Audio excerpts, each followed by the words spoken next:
Salut à toi, peut-être que toi aussi tu arrives au boulot, la première chose que tu fais, tu enlèves ton manteau, normalement, puis tu t'installes à ton bureau. En s'installant à ton bureau, tu vas rester plusieurs heures dans cette position. Je m'appelle Smaïn, je suis kiné et ostéopathe depuis bientôt 15 ans et je vais te donner des conseils si toi aussi tu as un travail sédentaire et que tu veux prendre soin de ta santé. Je vais te donner quelques conseils, c'est parti. Premier élément, le fait d'être tous les jours assis à ton bureau peut nuire à ta santé. C'est ce qu'on appelle la sédentarité, le fait de ne dépenser que très peu d'énergie en position assise ou couchée, et ça pendant plusieurs heures. En moyenne, les Français restent 7 heures à 8 heures assis, soit à leur travail, soit chez eux. Je vais donner les facteurs qui font que à ton travail, tu as plus de risques d'être sédentaire. Premier facteur, tu as une charge de travail énorme avec des rythmes effrénés. On t'en demande toujours plus et tu es légèrement débordé. Ton travail te prend beaucoup de temps et beaucoup de charge mentale. Deuxième facteur, tes rythmes de travail sont imposés. Les horaires de début et de fin sont assez stricts et ça ne te laisse pas le temps de faire des pauses ou de choisir les moments où tu peux faire des pauses et aller marcher ou tout simplement faire quelques exercices. Troisième élément, ton environnement de travail. Ton employeur ou ta société ne favorise pas les pauses, ne favorise pas la prévention aux troubles musculo-squelettiques ou au stress au travail. Et tout cet environnement qui ne favorise pas ta santé au travail peut être un facteur pour augmenter ta sédentarité. Donc, si tu as ces 3 points-là ou si tu connais quelqu'un qui travaille assis, n'hésite pas à lui partager cette vidéo car je vais te donner maintenant les risques encourus pour ta santé.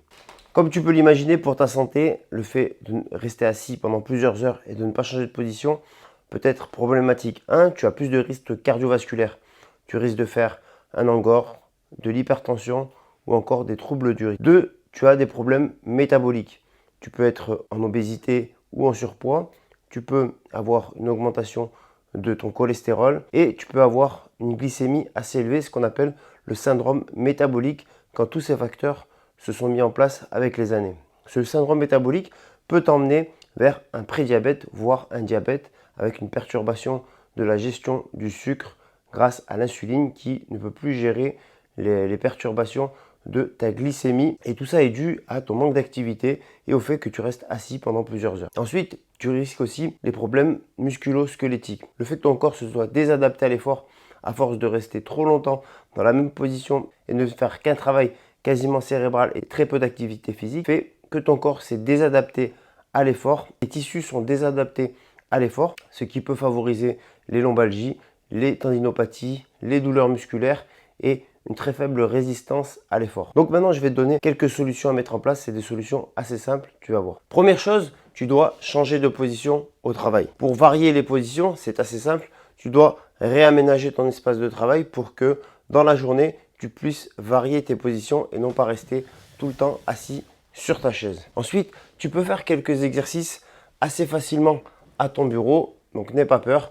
Plutôt que de faire une pause café ou une pause clope, n'hésite pas à faire quelques pauses de mouvement. Tous ces mouvements cumulés tout au long de la journée vont faire une activité physique et tout ça sans faire de sport. Ensuite, tu peux prendre les escaliers, tu peux marcher un petit peu plus dans la journée, mais pour ça, il faut absolument que tu en parles avec ton employeur et que tu lui exposes ton problème. Tu lui expliques que ta productivité et ta santé sont en jeu et donc que tu dois impérativement bouger un petit peu plus pour te sentir mieux. Tu vas mieux gérer ton alimentation, mieux gérer ton sommeil pour que ton boulot soit plus productif et qu'il t'épanouisse dans ta santé. Donc voilà quelques solutions à mettre en place. Si cette vidéo t'a plu, n'hésite pas à la partager, n'hésite pas à l'envoyer à ton employeur ou à ta direction si ils peuvent entendre ce message. N'hésite pas à commenter et à partager cette vidéo. À bientôt.